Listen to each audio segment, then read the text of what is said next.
हाँ sir, is I audible, sir? You are audible. Okay, sir.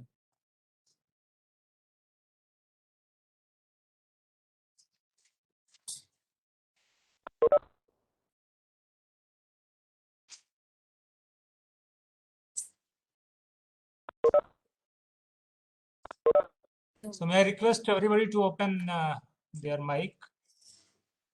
They unmute yourself. Unmute yourself. Good morning, sir.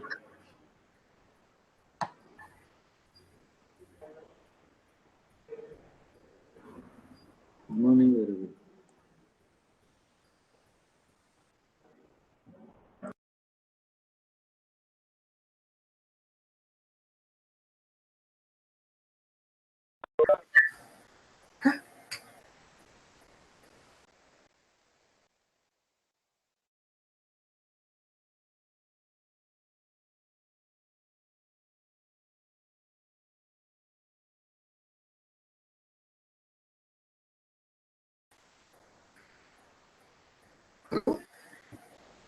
Hello, Hello. can you hear me? Yeah. Okay, having the speaker trouble. All right, no problem. Thank you. Okay. Professor Vayam Gupta, sir, is it audible here? The mute is no. Okay. Also mute and unmute from here. So now I'm going to start the second session. You would have hit this button possibly. That's why it's muted there. This Mute button, yourself. if you hit it, mutes it. This is volume control. This is mute. Yeah. So now I'm unmuted.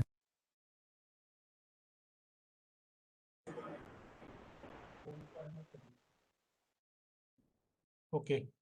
But this is again something you can use if it's easier for you. I don't use them. You don't use them also. That's also okay. Yes, now the second session is going to start. Most probably hit this button. That is why I saw your master mute was on. ये वाला. ये off था. If you click on that, you'll get this bar, and then if you. Okay, is I audible to everybody? Yes, sir. Yes, sir. You are audible. Audible. Okay. So now second session is going to start. That is taken by Professor Vayam Gupta. The brief introduction about Professor Vayam Gupta is that he has been ex-head School of Studies in Physics, Jibaji University, Gwalior. He served the Physics Department, Jibaji University since 1985 to 2002, and presently associated with Rungta Group of Institutions as Director, KD Rungta College of Science and Technology, Raipur, and Visiting Professor, School of Studies in Physics, Pandit Ravi Shankar University, Raipur, since 2014. He did his postgraduate in physics in 1961 and PhD in 1965 from Allahabad University, Allahabad.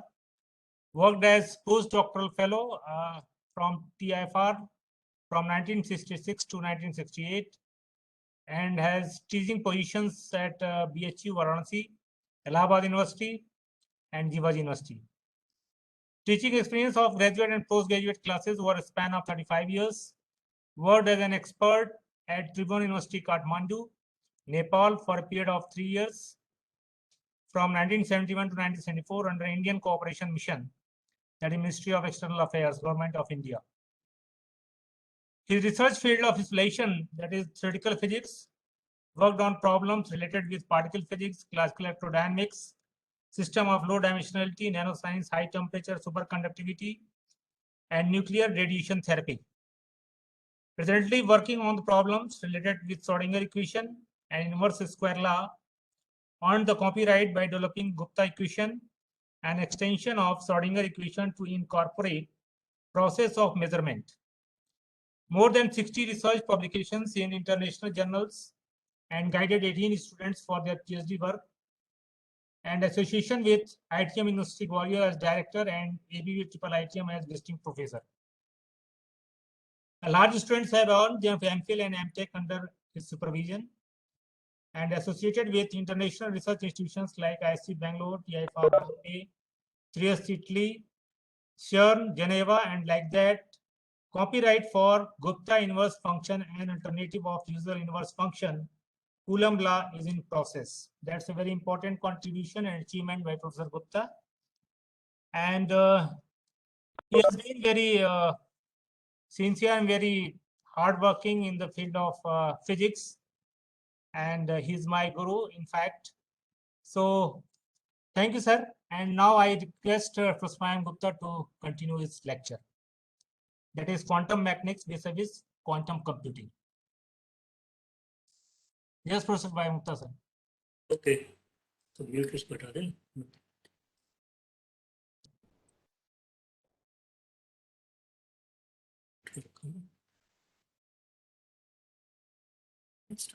Okay.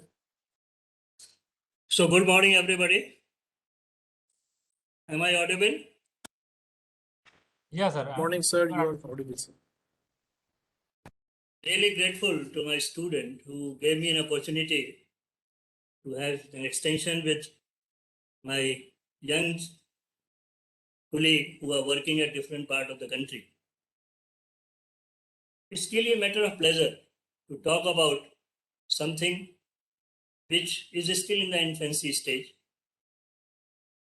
At the outset, let me confess, I'm not an expert in computer science by any yardstick. I'm basically a person who is trying to learn how quantum mechanics can be integrated with some of the basic concepts which gave birth to the quantum computing. The other important point which I'd definitely like to impress upon, as a classical teacher, I feel more comfortable when I'm talking to you on with a duster and a blackboard. But as the situation is, we are talking to you, and this is a really good mode of communication. I'll request my friends to interrupt me as and when they feel like, because sometimes you have a question in the mind, and if suppose it is being postponed till the end of the lecture, the question is washed away. So I personally feel during my class teaching also I follow this. Please don't wait till the lecture is over.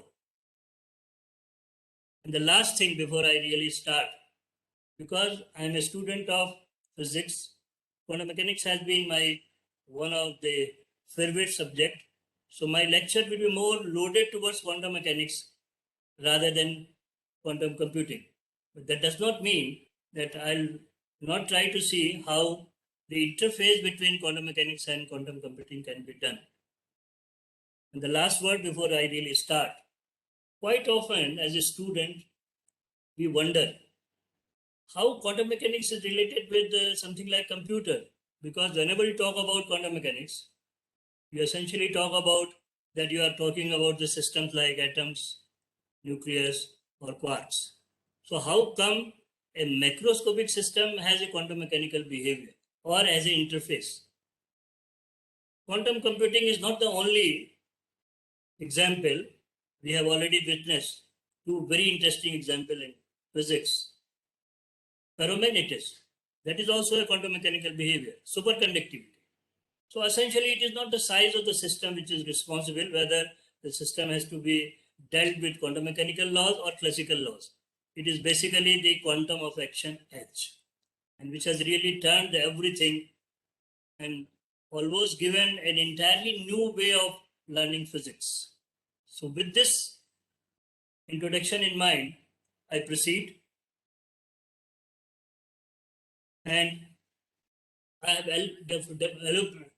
elaborated my plan with a specific purpose so that I'm clear what I'm going to talk about. So you have some idea about quantum computation as a preamble, then you have a brief history of quantum computation, and then a bird's eye view of quantum mechanics. Now this bird's eye view is essentially a sort of misnomer because quantum mechanics is something like Vedas. I mean, as more you study, more you get confused. But anyway, I'll try to see how best I can really work out. Then I have elaborated about the development of Schrodinger equation, which will just pass it on. Then you have the physical interpretation of the wave function, the principle of linear superposition. That is the most important thing. Now, sometimes people can definitely ask me, do you really need this much of quantum mechanics, to really work it out? You just, please. Hello? Just,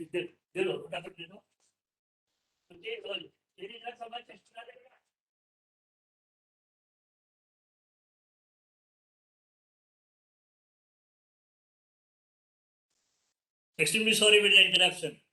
You know, I'm almost crossing 80. So in the hurry up, I forgot to take my specs. And then I called my driver, please help me out. He has done it. So that is why that's an interruption. So what I was trying to tell you, that this is the principle of linear superposition, which has really gave a breakthrough for the concept of quantum computing. So I could immediately say that, okay, one of the basic principles of quantum mechanics is the principle of linear superposition. But how does it come? Why this question arises? Because the principle of linear superposition is not new to us. It is already there when we talk about phenomena of interference reflection. But there we talk about many body systems.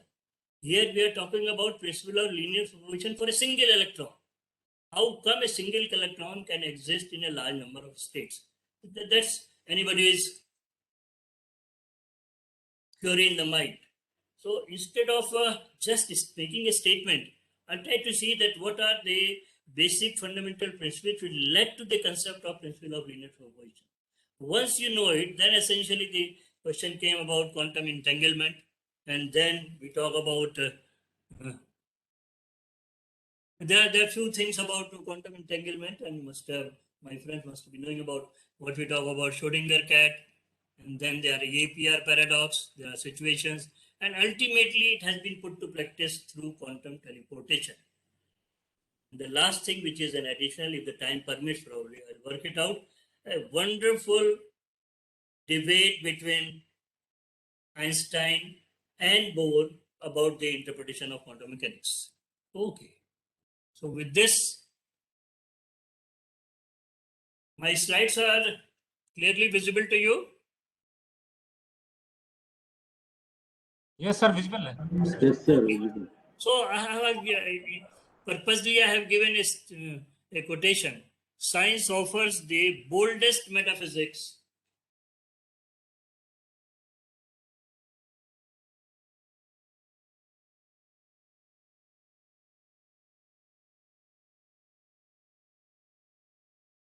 and the word metaphysics is important because most of the time you'll find, even in the case of quantum computer, you'll find that there are situations which are not physically realizable, yet they have been put to practice.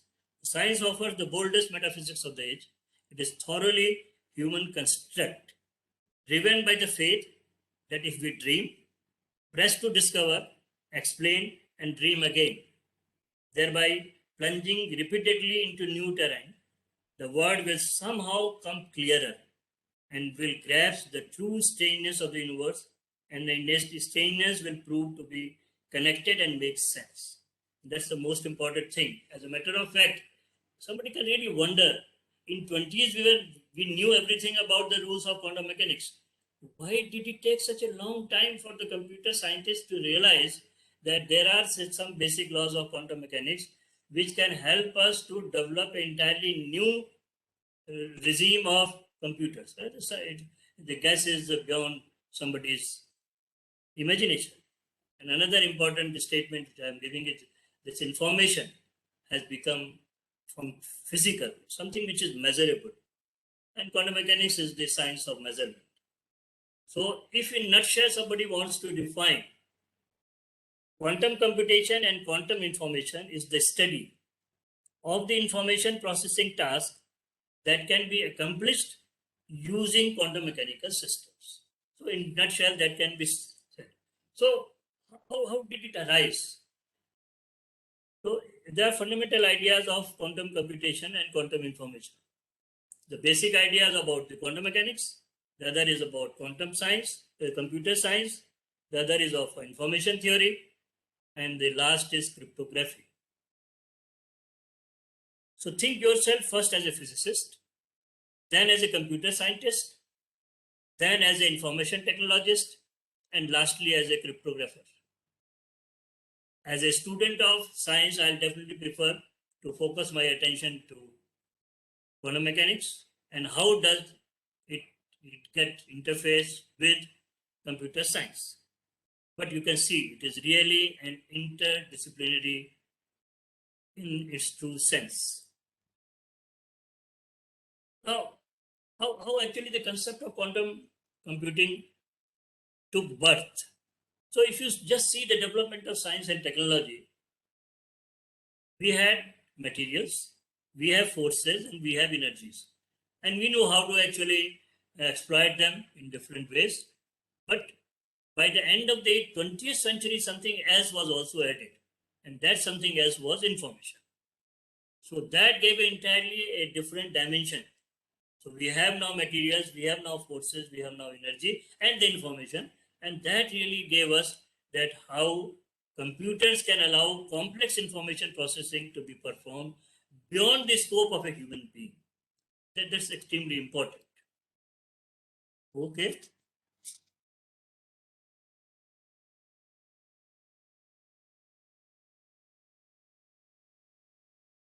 Now, if you just look up the history of computer science, probably we can escape it. You started with Charles Babbage and the first computer was Kennard and so on. But ultimately, what was the thing? That we are changing from one system to another. That is, sequence change from a type of physical realization to another, say from gear to relay, from walls to transistors, from integrated circuits to chip and so on. But the sole purpose of computation was the same. Even in the case of high-speed modern computers, it's fundamentally no different than from its gigantic 3010 ancestors, which were equipped with 18,000 walls and 500 miles of wiring. Slowly and slowly, computers becoming compact and compact. And over a span of time, in 1965, Gordon Murray gave a prediction that the computer processing power doubles every 18 months and the size of the computer will come down. If Moore's law is exponentially naively to be in future, it is learned that sooner or later we will enter into the regime of atomic systems.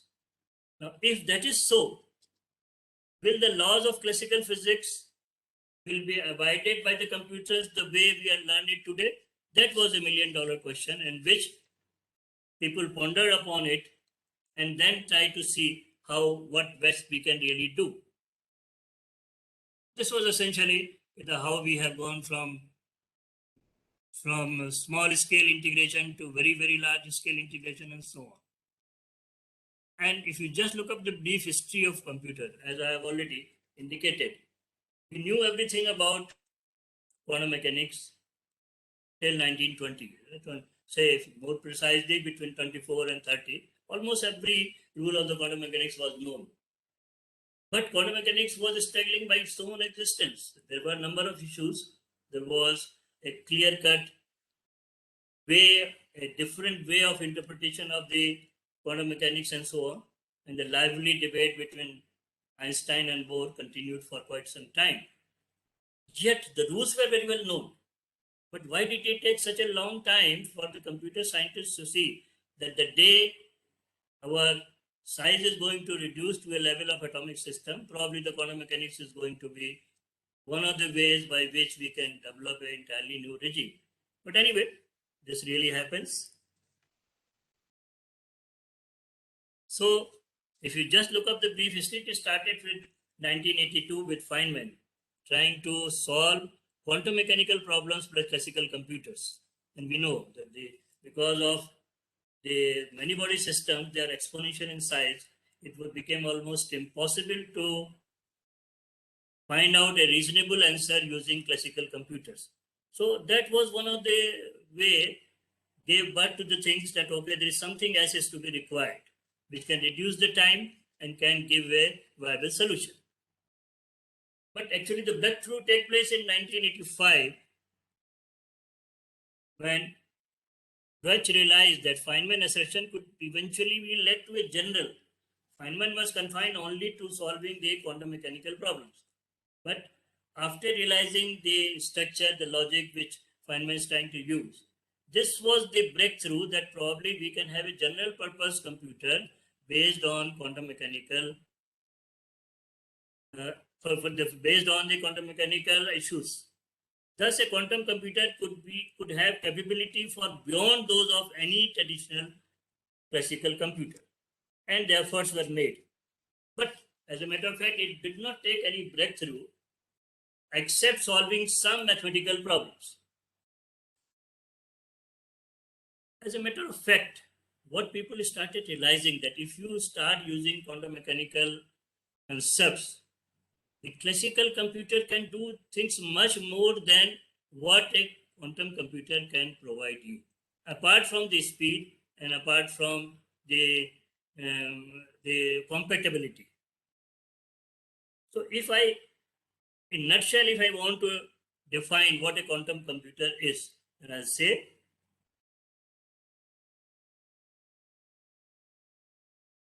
a computer whose memory is exponentially larger than its apparent physical size. A computer that can manipulate an exponential set of inputs simultaneously, a whole new concept in parallelism. That is extremely important. Quite often we say that the classical computer having a parallel processing. But as a matter of fact, if you just view it very closely, it is a sequential processing rather than parallel processing. By parallel processing, what I mean to say that if you are being given a function f of x, then my computer can give me the value of this function simultaneously for different values of x. In classical computer, it doesn't happen. It is having a sequential processing. A set of inputs simultaneously, a whole new concept of parallelism, a computer that computes into light means in a region where the signal is moving with a velocity faster than light, which is not possible from the special theory of relativity.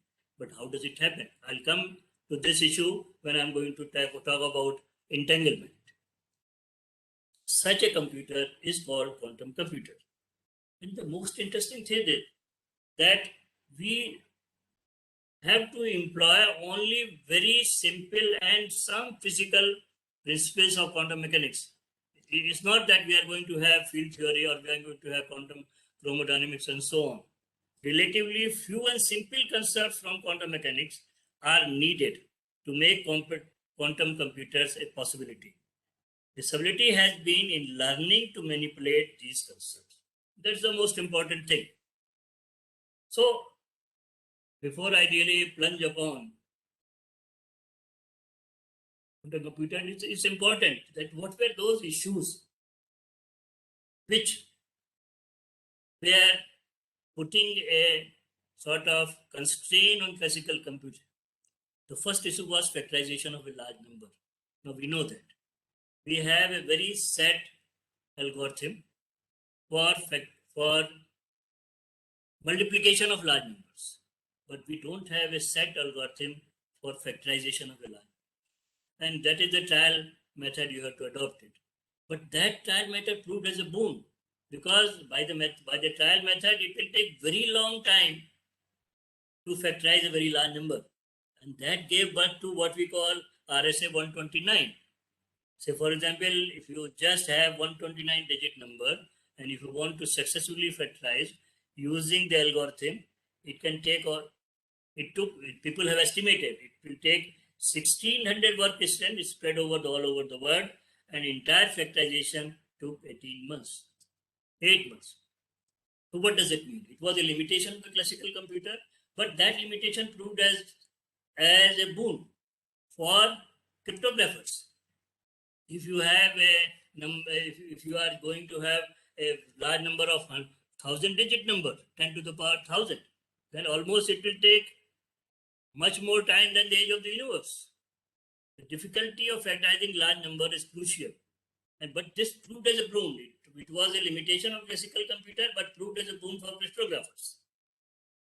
Then Another thing is, does it mean that the public key system is perfectly secure? Yeah, as far as the classical computer was concerned, we thought it, and therefore need not worry. But putting some quantum components in algorithm, example, the probabilistic concept, it was possible that even such a large system can be factorized in a polynomial time. And that it means that your public key system is not perfectly secure. And you have to look for something else. The classical theory of computation, why did it happen? Because we did not exploit each and everything what we could do for the classical computation. Recent work in quantum computation showed that quantum computer can factor much faster than the classical computer.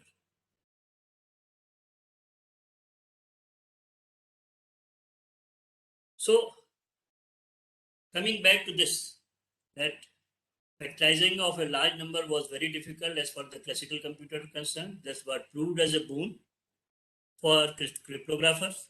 But later on, by putting the quantum mechanical concept, basically the probabilistic interpretation, people could find that and that even a large number can be factorized, and therefore public addressing system is not perfectly secure. Similarly, search for an item with a desired property. This is one of the important things. They're all historical things. Next thing which would like to talk to you, simulation of quantum system by classical computer. That was the point which Feynman was trying to address. And you found that, okay, you have to work an algorithm which is purely based on quantum mechanical concepts, only then it can be worked out. But he provided a algorithm but could not develop it to a level that how the physical realization of such a computer can take place.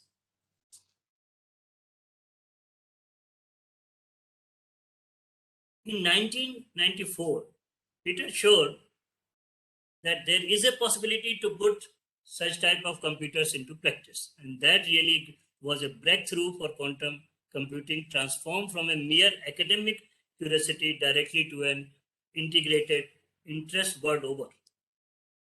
And as I've already pointed you out, perhaps the most astonishing fact about quantum computing is that it took exceedingly large time to take off. Physicists have known since 1920 that the world of subatomic particle is in a realm apart.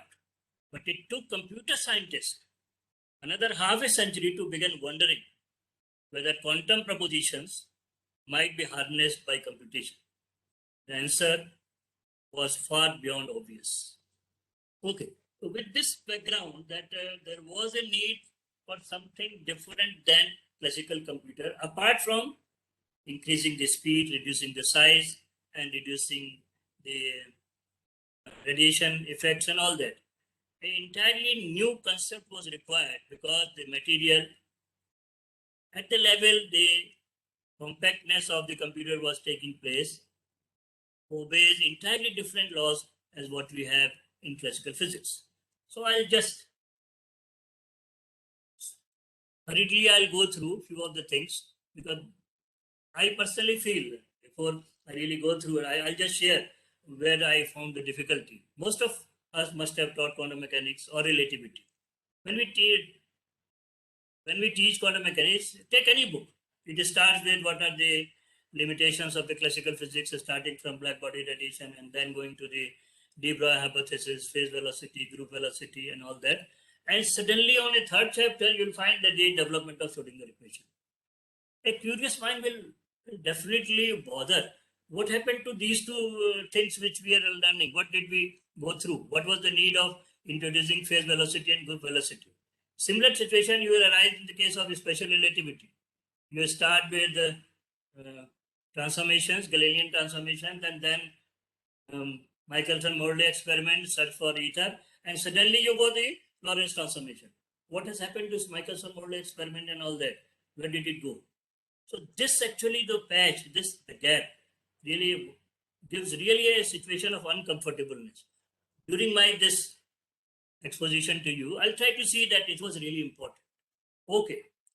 So the quantum mechanics is the only genuine revolution of its magnitude in our thought since Galileo and Newton. Let's review the status of. So we had the classical mechanics starting from Newton's and going from Maxwell and Faraday, and then we have a special theory of relativity as given by Einstein, as well as general relativity. Now, regarding quantum mechanics, actually the revolution started in 1900. More precisely, if you say that 14 December 1900 is supposed to be the date of birth of quantum mechanics, but that was the day when Planck put forth his proposition of quantum of action, quantization of energy, before German Academy. And then lot many things took place about photoelectric effect, specific heat to solid at low temperature. Then we had Bohr theory of atomic. Then we have Compton effect and so on. So broadly, I'll just now, what actually has emerged out.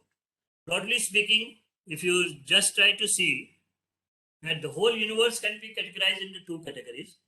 It manifests in the form of matter, it manifests in the form of radiation. And this radiation is explained beautifully by Maxwell's electromagnetic theory of light, and which characterizers say that it is actually behaves like a wave. Then the basic nature was non-localization. Suppose you go for the matter, you have the basic character as a mass. The basic constituents are the particles, which are just confined. So there is a characteristic difference. If you talk about the matter, the basic character is localized. If you talk about the wave, it is spread over.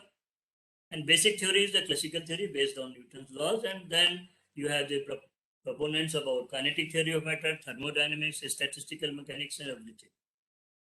And then if you just integrate the two, then you have classical electrodynamics, that is the motion of charged particle in electric and magnetic field. As a matter of fact, at that situation, the things were really so grim that Lord Kelvin gave a very desperate statement. There is nothing new to be discovered in physics. What is left is either to calculate a result up to another higher level of accuracy, or to perform an experiment with more precision, not a job of a curious mind. But then we had a galaxy of phenomena, black body radiation, photoelectric effect, explanation of Balmer series through Bohr's atomic theory, Compton effect, and so on. These phenomena revolutionized the concept. And how did it? We'll just look into again. In the universe, you have a matter, you have radiation. So you have a wave-like behavior for the phenomena of interference, diffraction, and then you have a particle-like behavior. I'm using the word particle-like behavior with a specific reason in mind. Black body radiation, photoelectric effect, Bohr theory of atom, Compton effect. All these things gave that away. The wave is going to, this electromagnetic radiation is going to behave like a particle, a quanta of radiation. Now see, this is very interesting, which I'd definitely like to put before you.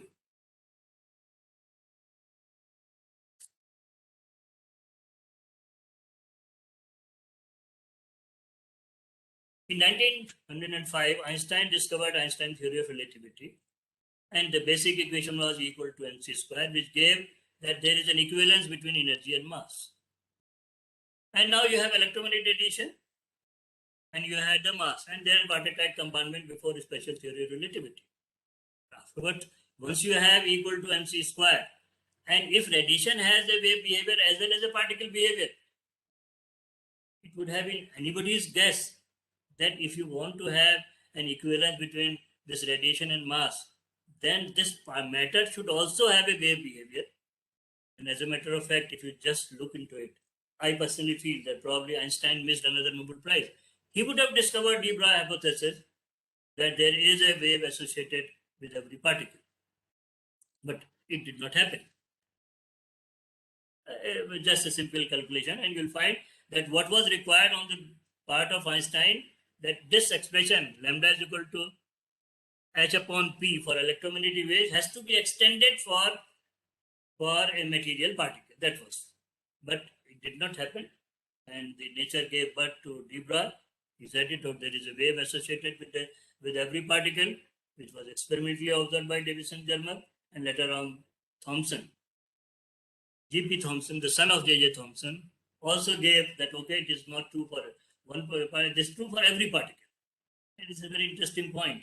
J.J. Thomson discovered the particle behavior of electron, and his son G.P. Thomson discovered the wave behavior of electron, and both got Nobel Prize.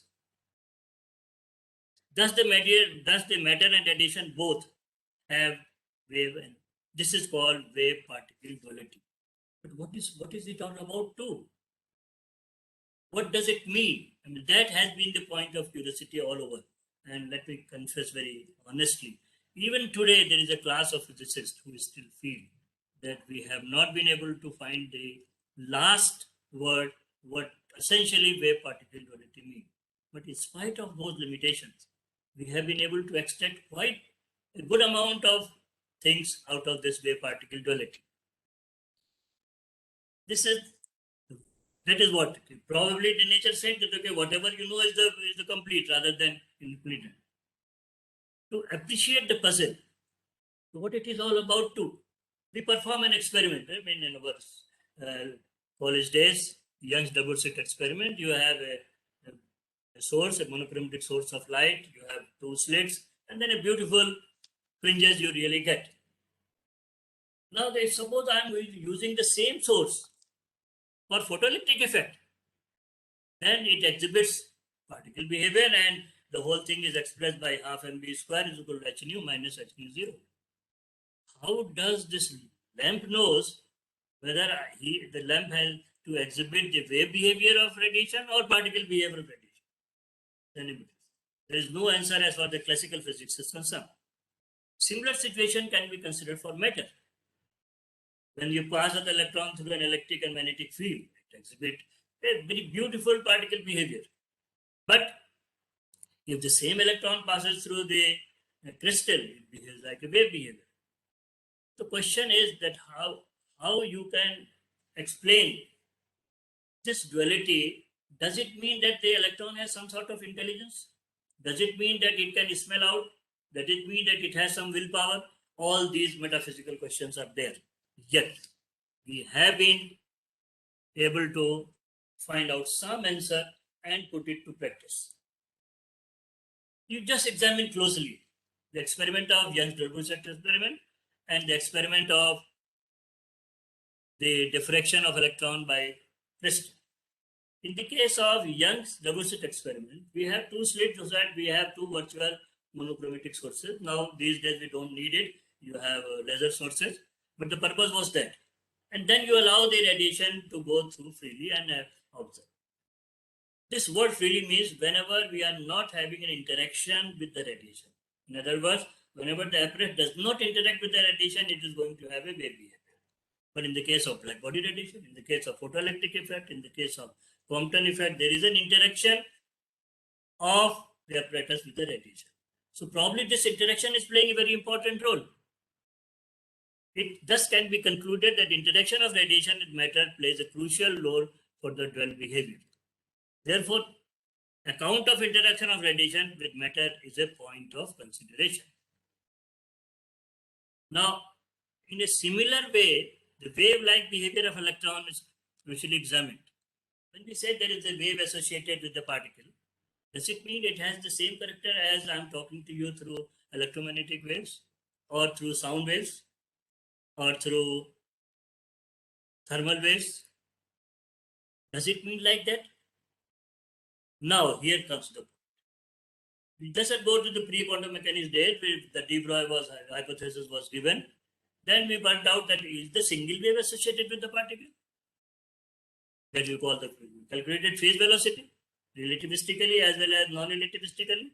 And then we found that no, it cannot be the single wave because either the wave is moving behind or it is going ahead much faster than light.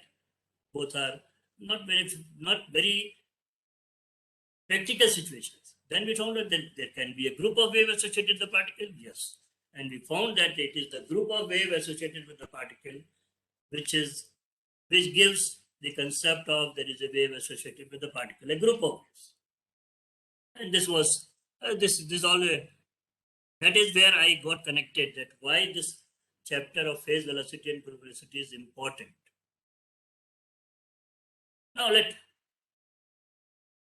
me see that what de Broglie had in mind, that there is a wave associated with particle. Probably he had that probably the wave is as real as sound waves are.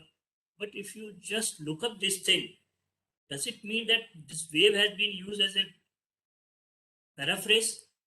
If we say that there is a wave associated with the particle, needs examination. Let us examine the statement that there is a wave of crime in a locality of a city. Does it mean that there is something like a real wave and we go with the systometer and measure its intensity? Probably not. It really implies that there is a probability of occurrence of the crime at that place has enhanced.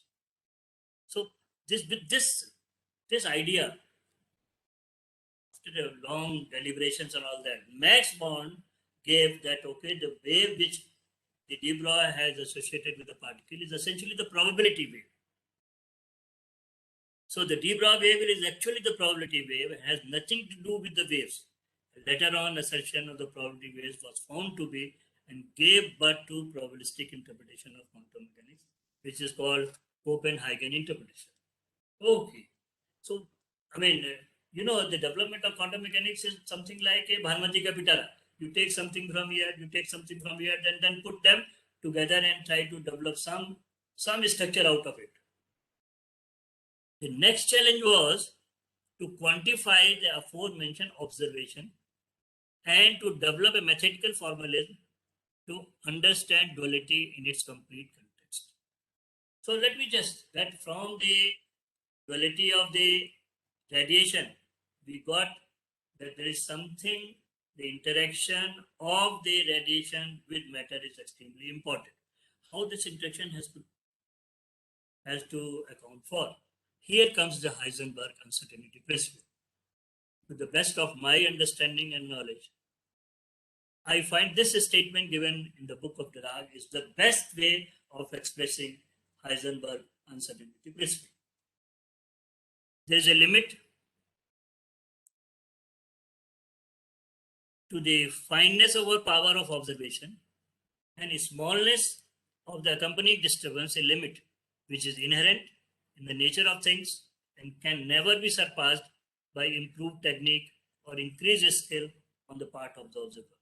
This is the best we can do, and this is essentially based on quantum of action h. You cannot perform an action less than h. The analysis of our statement leads to the following observations.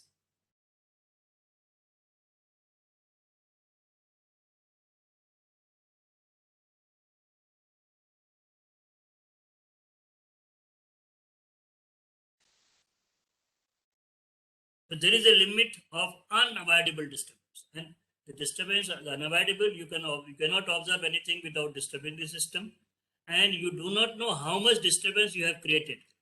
This is actually based on that action is quantized. This word action, there is only one physical quantity which has the same dimension as that of action, that is angular momentum. There are three pair of canonically conjugate variables which have the same dimension as that of action. X and px, E and t, Lz and phi. And it's not surprising that these are the only three parameters in which you have Heisenberg uncertainty principle, and which is almost, I have given just for the sake of completeness, that how you express these, the expression for Heisenberg principle. So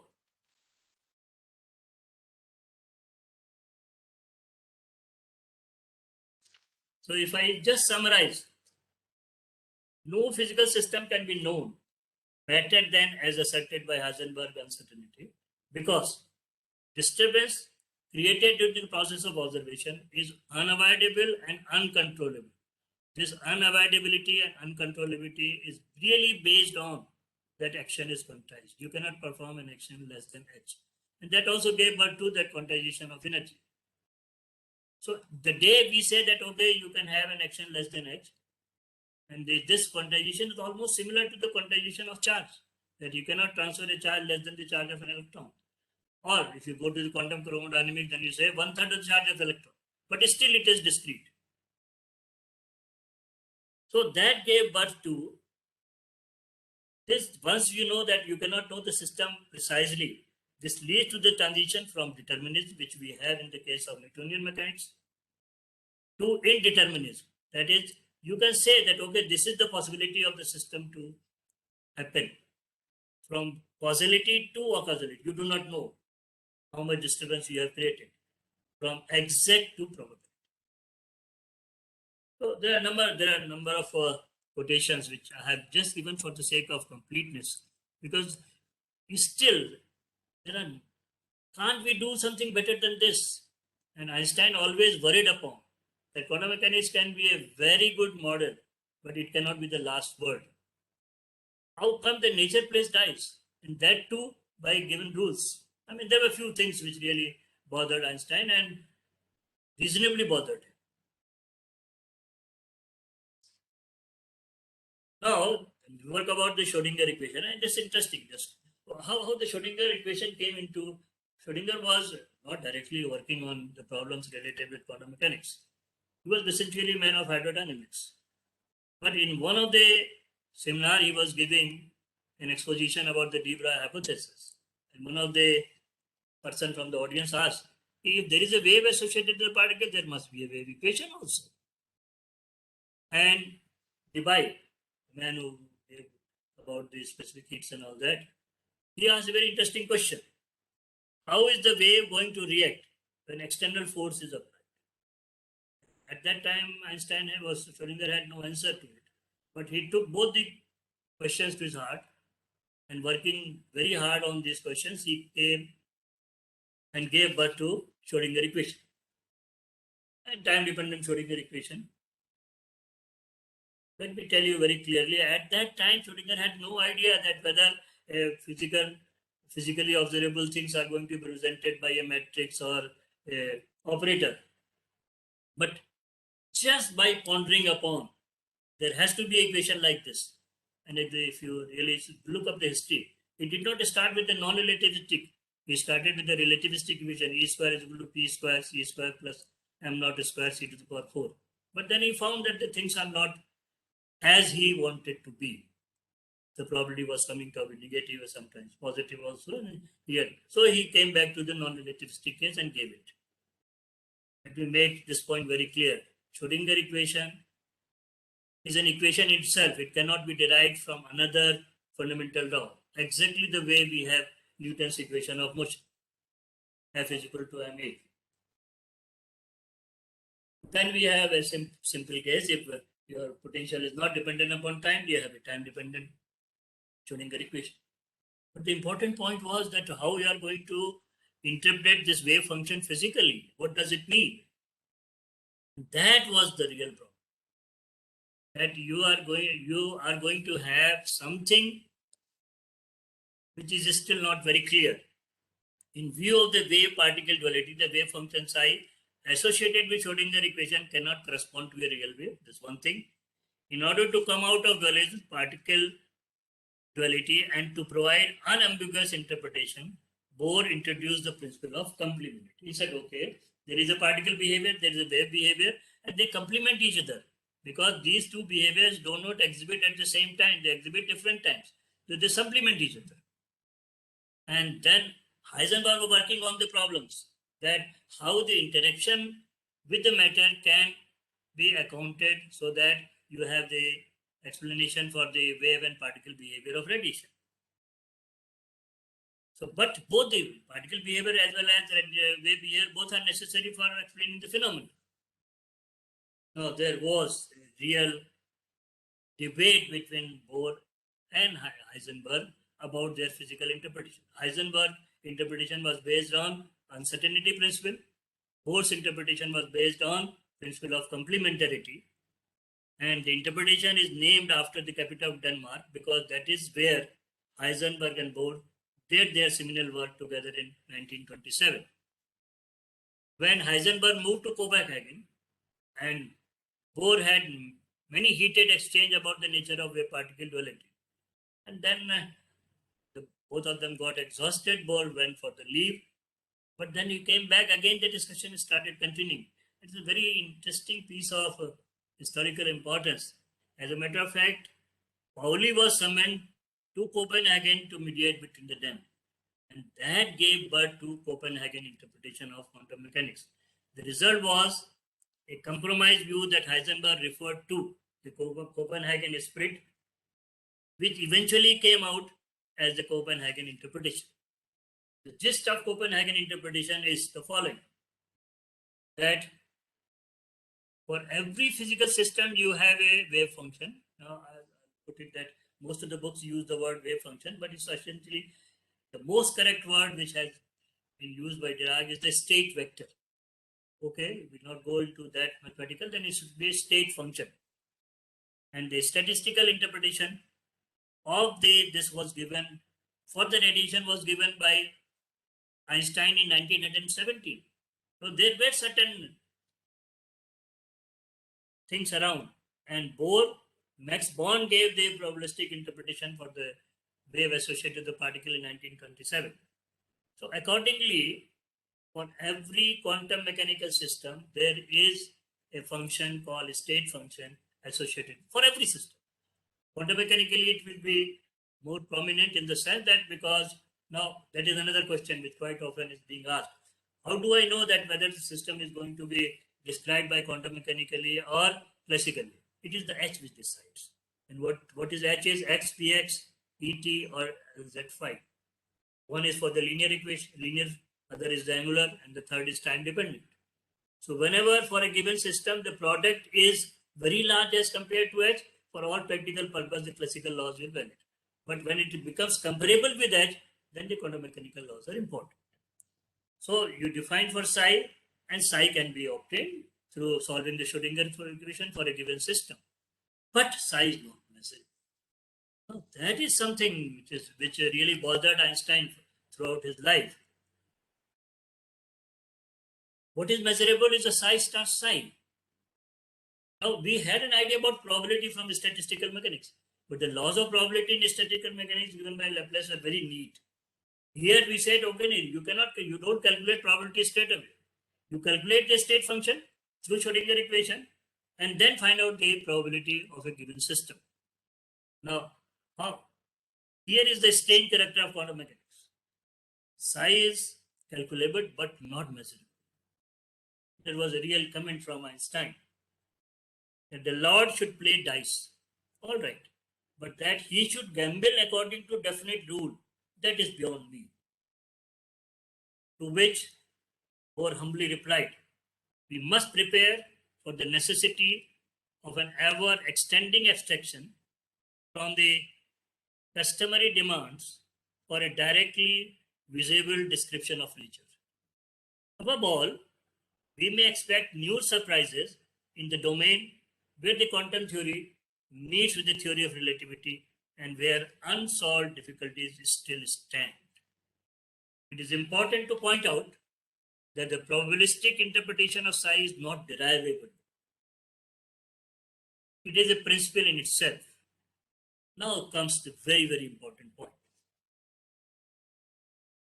Now, if you want to have that, you have a probabilistic interpretation.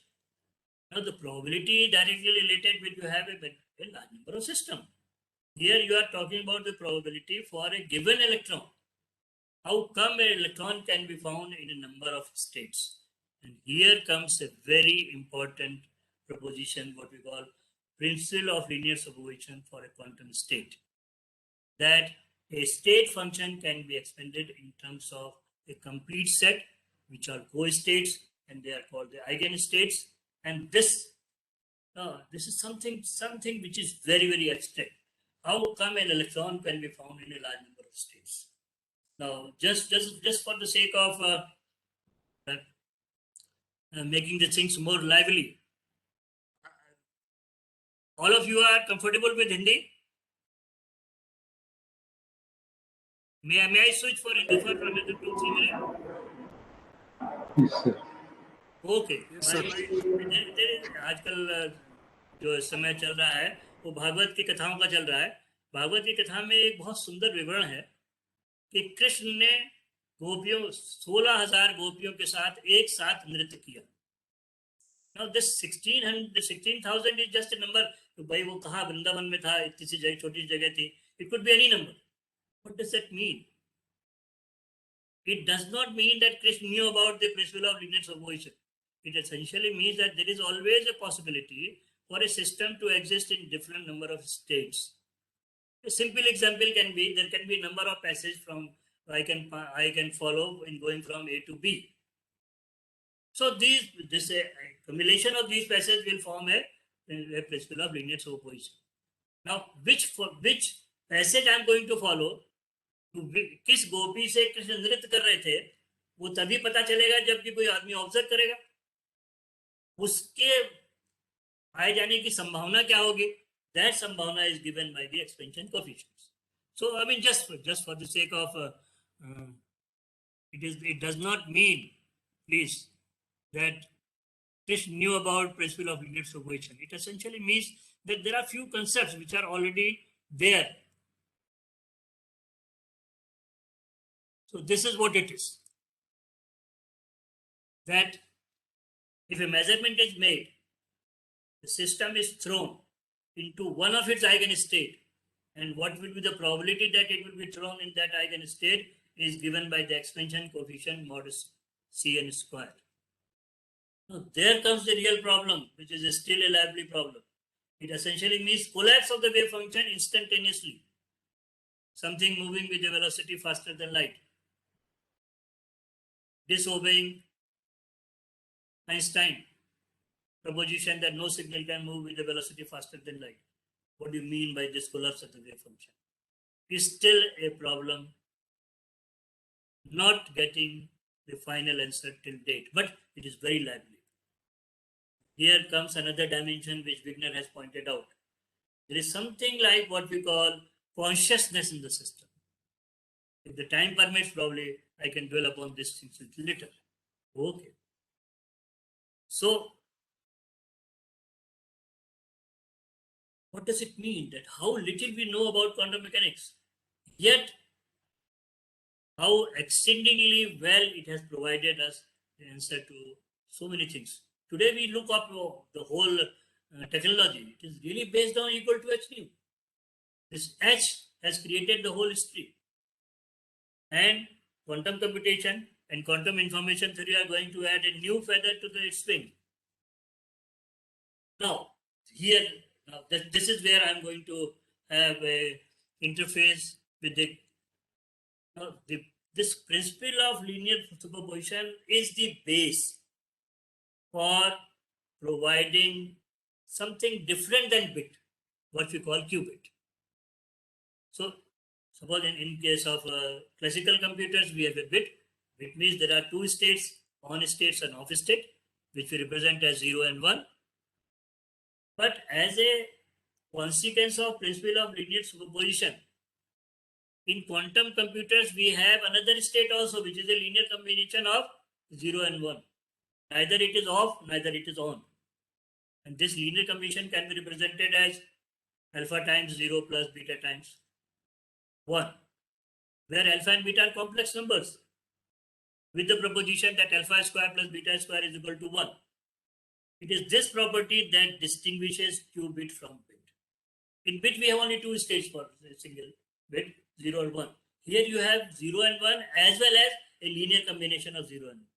In mathematical terms, it can be said that since the general state of a qubit can be a superposition of two pure states, 0 and 1, with arbitrary coefficients, then the state is described by a vector in a two-dimensional complex space. I mean, this definition is important when you really try to work out the intricacies, how you are going to use it for algorithm and all that. Now, the physical meaning of mixed state, which are neither on and off, is rather, it has to be elaborative and needs deep-rooted discussion. We shall revert back to this question in the concerning sections. existence of intermediate state, that is between 0 and 1, and their manipulation gave birth to quantum parallelism, a whole new concept in parallel processing. Now, I'll need this point to be elaborated. In classical computers, it sometimes appears that the computer doing many tasks at once, such as running both a word processor and a split program. But in reality, the central processor is simply cycling repeatedly one task to the next. It is a sequential processing. It is essentially a sequential processing. Thus, it is because why it is sequential? Because the logic built in the processor is inherently serial. Truly speaking, classical computer, there is no parallel processing. It is a sequential processing in the real sense. But if you just say in the qubit, quantum parallelism is a fundamental feature of quantum algorithm. The basic of such algorithm is the principle of linear superposition. Quantum parallelism allows quantum computer to evaluate the factor, some function f, for many different values of x simultaneously. If the superposition can be protected, this is the technical problem, can be protected from unwanted entanglements with its environment, that is what we call decoherence, a quantum computer can output results depending upon details of all classical-like states. This is quantum parallelism on a serial machine. Now, this is something which is very, very important, what we call quantum entanglement. And that actually gave birth to the concept of quantum computing. Quantum entanglement is another concept which establishes a far-reaching conclusions in the context of quantum mechanics. The observation of correlations among various events is a day-to-day phenomenon. These correlations are well described with the help of a law of classical physics. If one event is taking place, then consequently the other will take place. For example, if there are clouds, there are going to be rains. If there are no clouds, no rains. So you have no clouds, no rains. If clouds, there are rains. I have given another very interesting example, like somebody wants to come to bank and they want to have a robbery.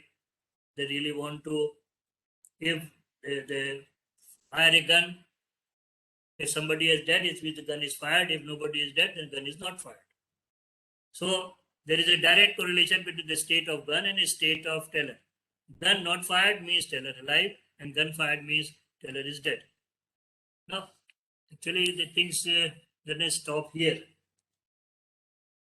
In the quantum mechanical world, there was a very interesting thing which was concocted by Schrödinger. The word entanglement was originated by Schrödinger, and Schrödinger realized he actually is because of the shortage of time. I think I have to little rush. So there is something what we call Schrödinger paradox. And it's a very interesting. Schrödinger was worried about the situation where the victim of the quantum entanglement was a cat in a box. To describe the situation, let us imagine the following. Confined in a steel chamber,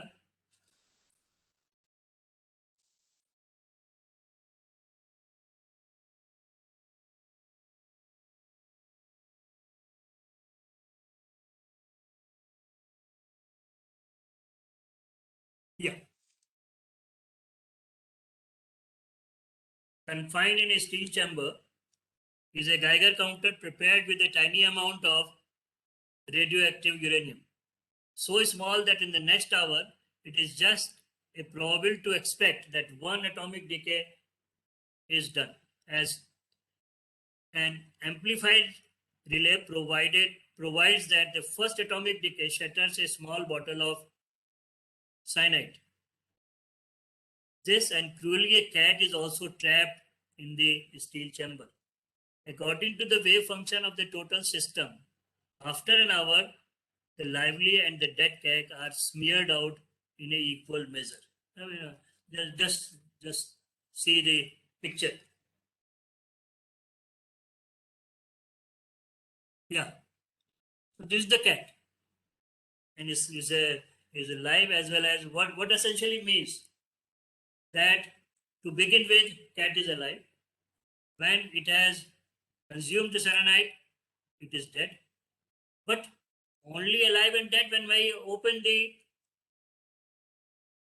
door. If I don't open the door, I do not know whether it is alive or dead. And the probability that it will be half dead or half alive, something which is difficult to believe. That is what we call Schrödinger cat. As a matter of fact, this is Gedanken, a thought experiment which was never conducted. But it gave an idea that there are situations how you can conceive the situation of dead and alive together. That was actually the crux of quantum entanglement. And this was elaborated by Einstein very well. What we call EPR paradox. In 1934,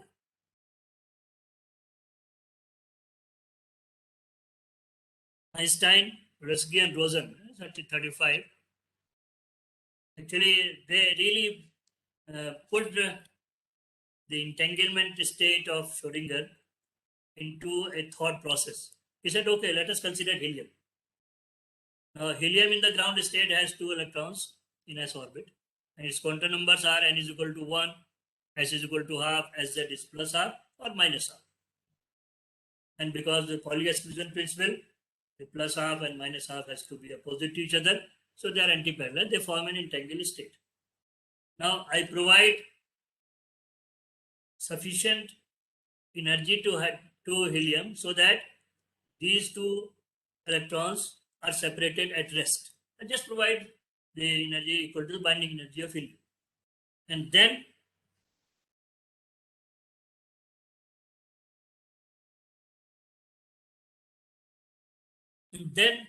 these 2 electrons are separated. I have taken one to the Moscow, other is to London. I have taken it somebody's guess, and then I apply the magnetic field. So the moment I apply the magnetic field, if the spin of one electron is flipped, the spin of electron is automatically flipped. It means I can know the state of a given system without making a measurement. This is what Einstein called a spooky action at a distance. And this takes place instantaneously. That is, the signal is moving with the velocity faster than light. How come? And that is how Einstein put it, that there is something incompleteness in quantum mechanics. And he introduced the concept of hidden variables. There are some hidden variables. There are something which is correlating between these 2 electrons, which are entangled with each other.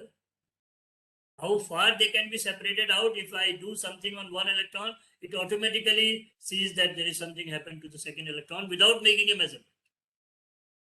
These are what we call the entangled states. Quantum entanglement allows electrons that are separated distance to interact with each other instantaneously, no limit to the speed of light. No matter how large the distance between the correlated particles, they will remain entangled as long as they are isolated. Taken together,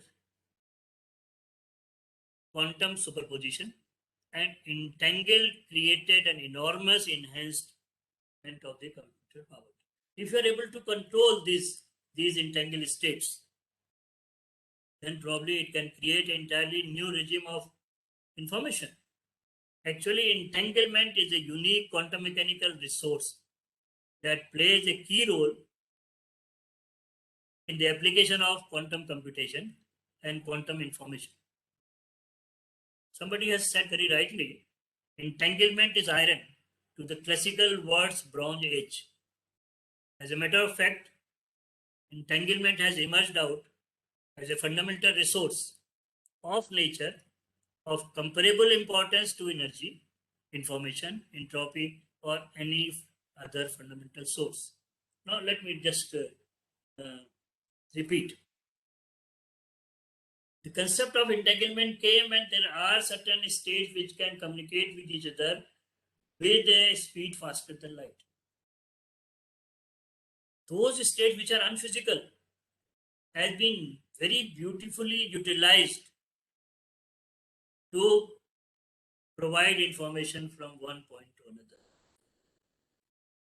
That is the beauty of the technology, and that is what we call quantum teleportation. I'll come to this point, but what I'm trying to impress upon, something which Einstein created to refute quantum mechanics has proved as a gain for quantum. But before that, why did it such a long time to people to realize that these things can be very well put to practice for quantum? Because quantum mechanics was struggling on its own, and that once that struggle was over, people had a confidence that there are real established laws of quantum mechanics and they can be put to practice. To summarize, quantum entanglement is a physical resource like energy associated with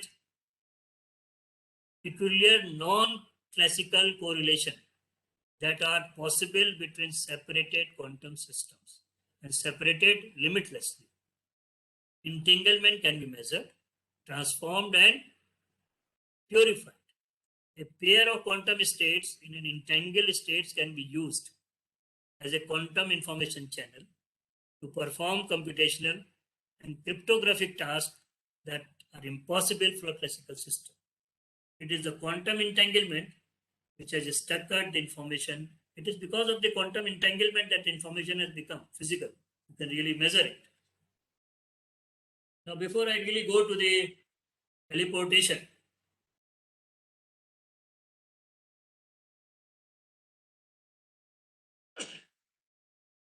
EPR situation, hidden variables, and inequalities.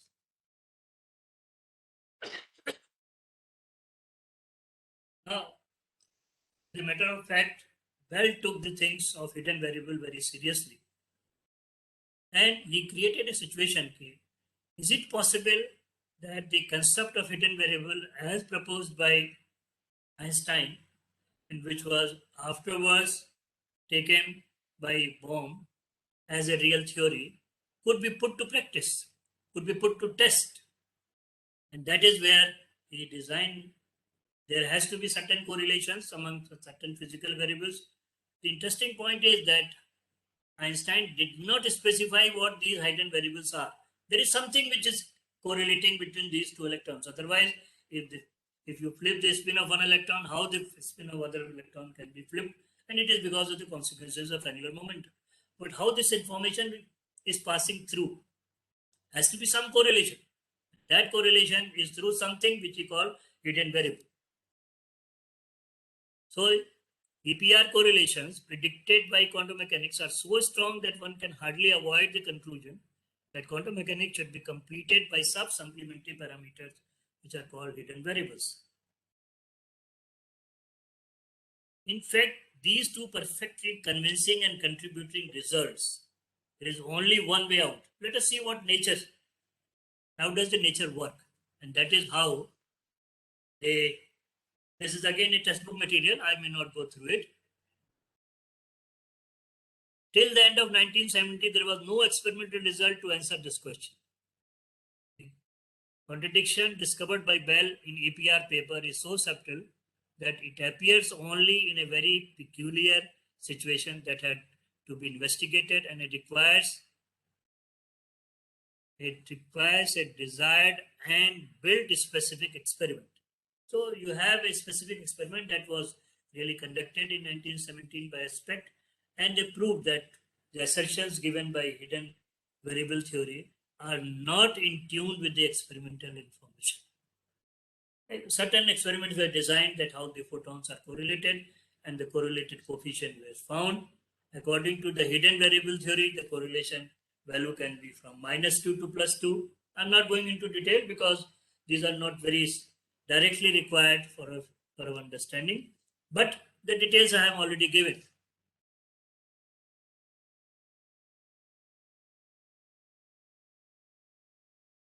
EPR situations, and then we have the correlations, these correlations. And what is experimentally found was the following result, that the value of the correlation, that is what we call Bell inequality or Bell theorem, has to be between -2 and +2 if hidden variables are there. But experimentally it was found to be 2.18, and that shows that quantum mechanics is still right.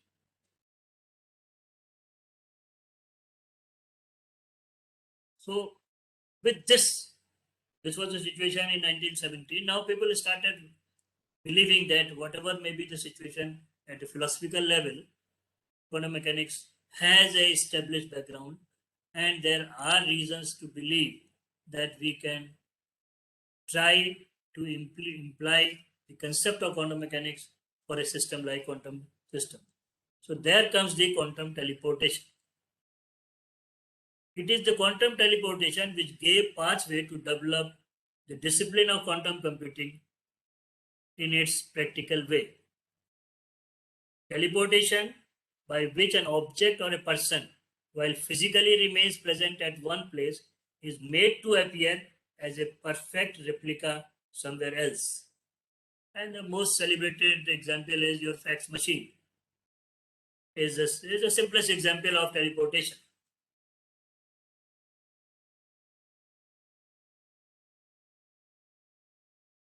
So in that you have what we call a sending station, then you have receiving station, and there is an original object, and just by scanning it and providing it some treatment, you send it back. But in classical teleportation, the original is already there and you have a replica. Now, the concept which really came was that here you have to touch the original, you disturb the original. But in quantum mechanics, if you disturb the system, you have created a disturbance which is unavoidable, and therefore do not know that the state is already changed. Is it possible that without disturbing the system, without disturbing the state, can I transfer this information to another place? And that was really done. I'm not counting upon this thing very deliberately, because in the next lecture you are definitely going to have it. And this was done by prior to 1993, the quantum teleportation was assumed impossible, and it could violate the uncertainty principle of quantum mechanics.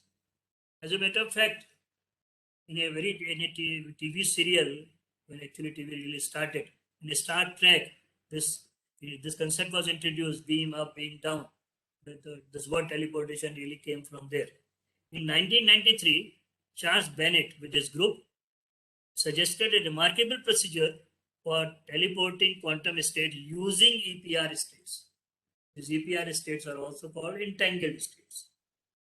Procedure laid by Bennett and others from quantum teleportation made the communication possible without violating the principle of uncertainty. And that is how it is being done. The only thing which is different from classical to quantum is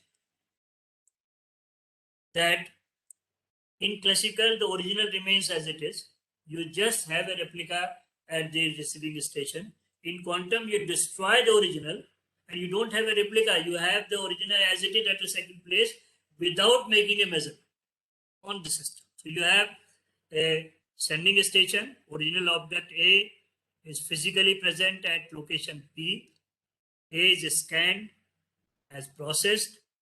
Original A is completely disrupted. The intermediate object B is there. I'm not deliberating the state, but I'm just telling you the procedure.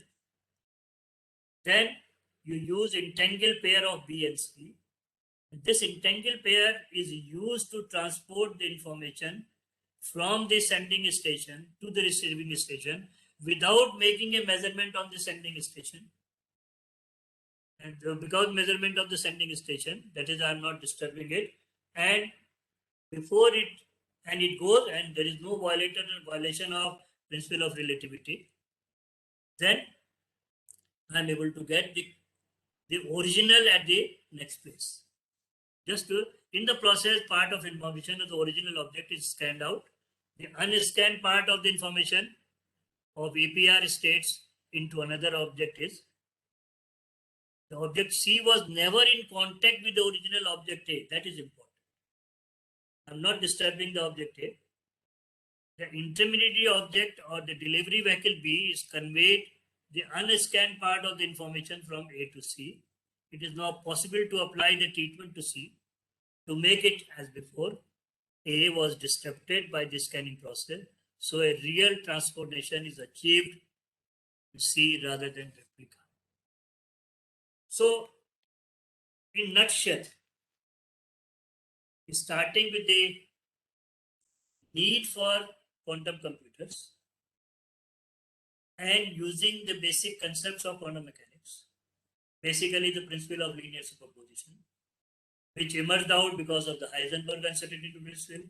It emerged out because of the disturbance created in the process of observation.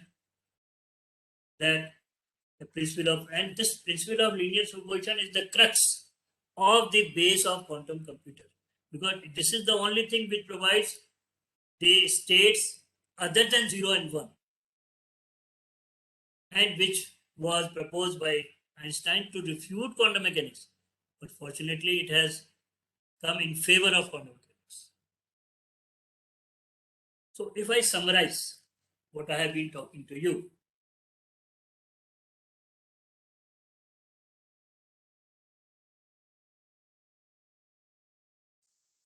so we started with the wave particle duality, and it almost from 1900 and 1926.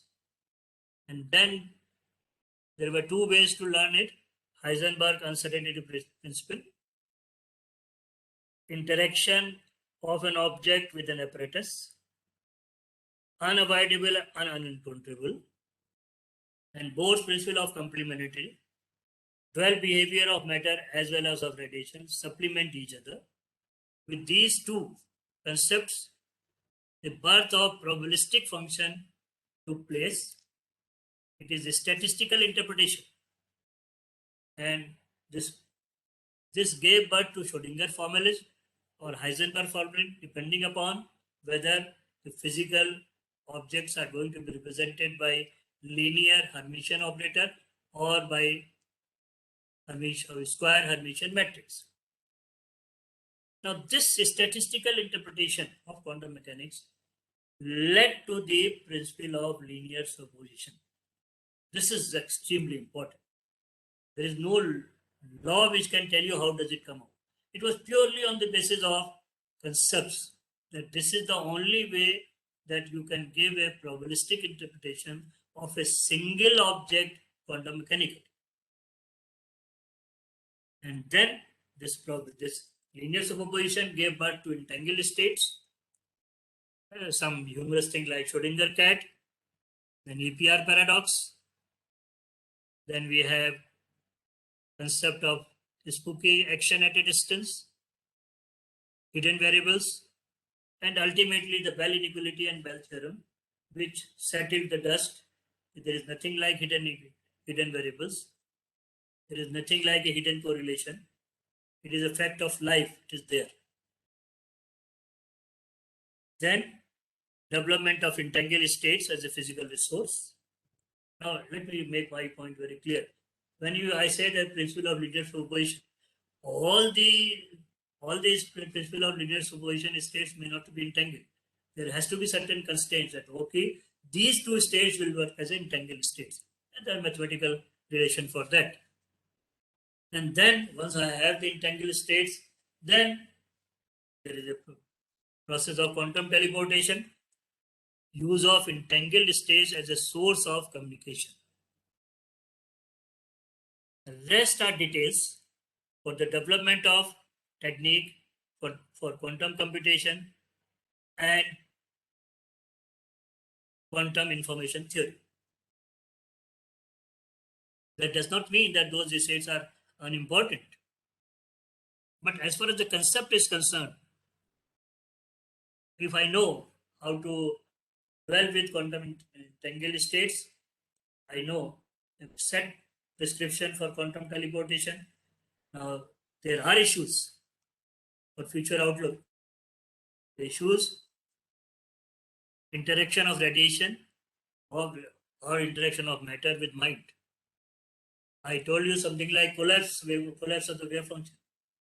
I say that psi can be expanded in terms of a complete set. When a measurement is made, then my state function is thrown in one of the eigenstate instantaneously. Now this throwing off in one of the eigenstate, what we call collapse of the wave function. How does it happen? Beginner try to work it out by using the concept of nonlinearity and invoking the idea of consciousness. So this is another piece of information. The incompleteness of quantum mechanics can provide you another horizon. Is anybody's guess? Somebody can really work on it. Another issue which probably is beyond the concept of free will. But above all, there are some technical issues also. Issues related with decoherence. That's very important. That your entangled states get mangled and they get destroyed. They have to be separated out. This is what we call the problem of decoherence. And the choice of the right type of material to represent qubits. Rest quantum logic is very clear to us how you can work it out. Quantum gates are already there, but what type of material I'm going to use for representing qubit so that I can work out with the problem of decoherence. Now this is something which is optional. Because this is very close to me, still there are certain issues I have already pointed out in quantum mechanics. But fortunately, the experimental situation has been in favor of quantum mechanics. I think to the best of my understanding, there is no situation in the history of science where an incomplete theory can exist for such a long time, from 1900 till date, and is still working and is still providing you results in conformity with experiment. Yet, there are issues which, and actually the why I'm just putting forth this thing before you, just to give a feel that this is one of the best exposition which I have ever learned in the history of science. It's a masterpiece of scientific literature, a debate between two stalwarts, Einstein and Bohr. And Einstein raising an objection about the Heisenberg uncertainty principle. I just read few things. Between period 1927 and 36, the debate between Bohr and Einstein concerning the interpretation of quantum mechanics is generally recognized as one of the greatest intellectual dispute in the history of science. What was the nature of the disagreement between them, and what were the arguments with which each defended his position? The whole episode is a masterpiece of scientific literature. And there are certain comments about it, but just for the sake of completeness.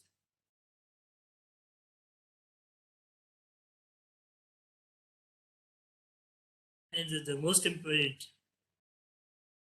the concept of space and time, by their very nature, acquires a meaning only because of the possibility of neglecting the interaction between the means of measurement. And to this, Einstein remarked, "You believe in a dice-playing God, and I in perfect laws in the world of things, existing as real objects, which I try to grasp in a widely speculative way. Time and space are modes by which we think, and not conditions in which we live." It's an entirely different stand. Understand is a very interesting. Unfazed was a common friend of Einstein and Bohr. In tears, Einstein said that he had to make a choice between Bohr and Einstein positions and that he could not but agree with Bohr. Unfazed was a very close friend of Einstein and Bohr. Then there was Solvay conference starting from 1927 and all that. And it was the first time when Einstein heard about the Copenhagen interpretation of quantum mechanics. Now, the point which I'm trying to say is the following, that during the Solvay conference, in formal discussion, during the session, Einstein said hardly anything beyond presenting a very simple objection to the probabilistic interpretation, then fell back to silence. This is the statement given by D. Broglie. During informal discussion, the attention was focused on a duel between Einstein and Bohr on the question as to what extent atomic theory in its present form could be considered to be the final solution. May I be allowed to extend my time for 10 to 15 minutes? Or will it be too much?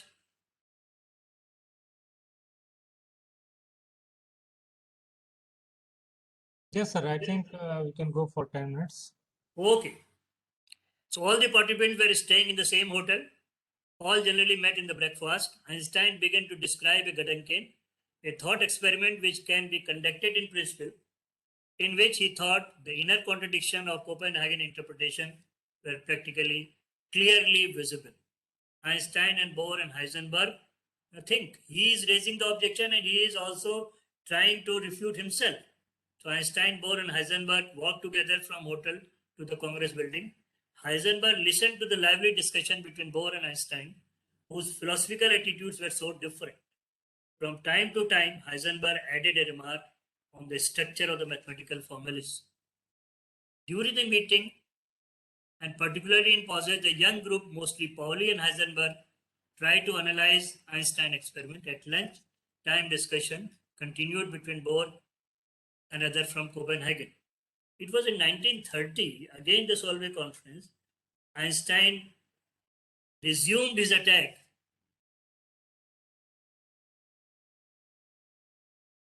And he thought that he has found an experiment which refutes Heisenberg's uncertainty principle. Einstein thought he had found a counter-example to the uncertainty principle. It was quite a shock to Bohr. He did not see the solution at once.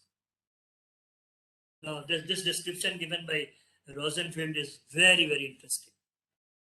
During the whole evening, he was extremely unhappy, going from one to another and trying to persuade his colleague that it could not be true, that if it would be the end of physics if Einstein were right, but it could not produce any refutation.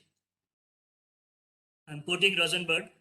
I shall never forget the vision of two antagonists leaving the club, Einstein, a tall, majestic figure, walking quietly with somewhat ironical smile, and Bohr throttling near him, very excited. The next morning came Bohr drum. The answer was based on the Einstein general theory of relativity. Thus, uncertainty principle was found to be valid, on Einstein objections were unfounded. With the Copenhagen interpretation of quantum mechanics, seem to now stand on a solid ground. Einstein, just the last thing which I like to say, there is no doubt, this is Einstein's commentary, quantum mechanics has seized hold of a beautiful element of truth, and that it will be a test stone for any future theoretical basis. In that, it must be deducible as a limiting case from that basis. That was the point of difference between Einstein and Bohr. Bohr said it is the ultimate. I said no, it is a good model and it should be derivable from some basic principle deep behind. Just as electrostatic is deducible from Maxwell's equations of electromagnetic field, or thermodynamics is deducible from classical mechanics or basically statistical mechanics. However, I do not believe that quantum mechanics will be the starting point in the search of this basis. Just as vice versa, one cannot go from thermodynamics to the foundation of statistical mechanics. And I have, just for the sake of completeness, I have given that classical experiment which Einstein put forth as a challenge for Bohr.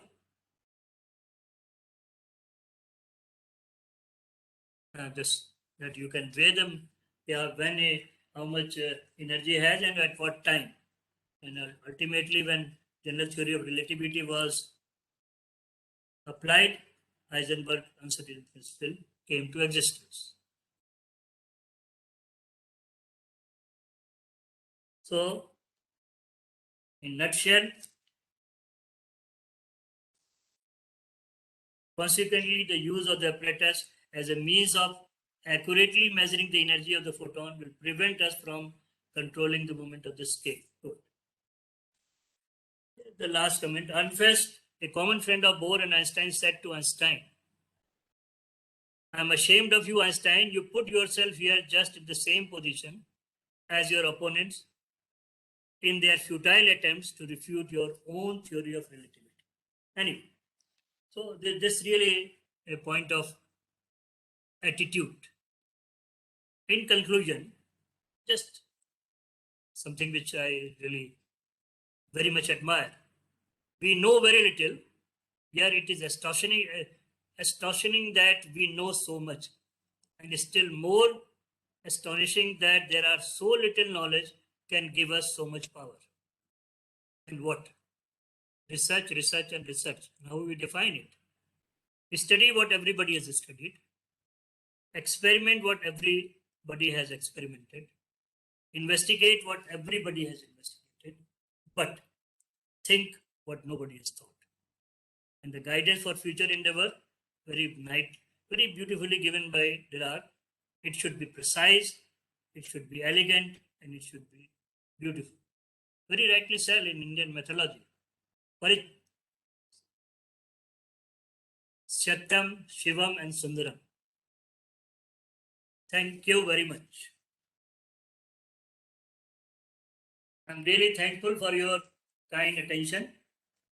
I know that Thank I you, don't sir. use computer and therefore there has been some pitfalls. Anyway, thank you very much for your kind attention. And now I'll appreciate if there are certain inquiries so that I can learn better. Yeah. Thank you. So, any question from the participants regarding this lecture? You can ask immediately to sir. Any questions?